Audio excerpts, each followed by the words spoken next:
एक बंद कमरा जहां देश के 40 सबसे भरोसेमंद रक्षक आपके ही सगे बच्चों को एक एक करके तड़पा कर मार रहे हैं और आप कुछ नहीं कर पा रहे। यह कोई डरावनी फिल्म का सीन नहीं, बल्कि दिल्ली के सुल्तान इल्तुतमिश के उस आखिरी खौफनाक सपने का सच था जिसे उसने अपनी आंखों से देखा।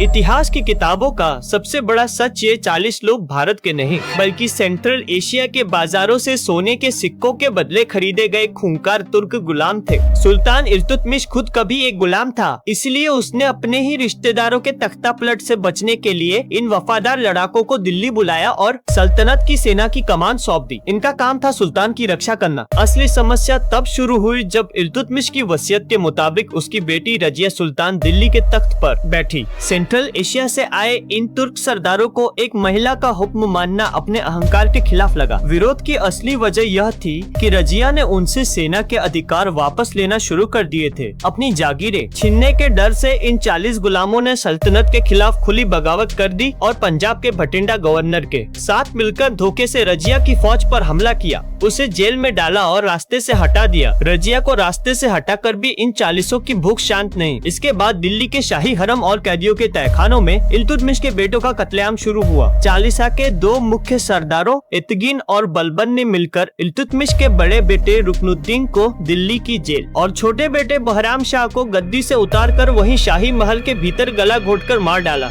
लेकिन इस क्रूरता का अंत तब हुआ सुद्दीन बलबन खुद सुल्तान बना। बलबन ने दिल्ली के शाही महल में एक आलीशान पॉइजन टेबल सजाई, जहां वफादारी के जश्न की आड़ में उसने अपने ही पुराने 39 सरदारों के खाने में धीमा जहर मिलाकर तड़पाकर 40 गुलाम 40 तलवारें, खून की नदियां महल की दीवारें, बेटी की हिम्मत देख दहले वो गादा, अपनों को काट गया उनका ही प्यार। 40 दरिंदे 40 ही का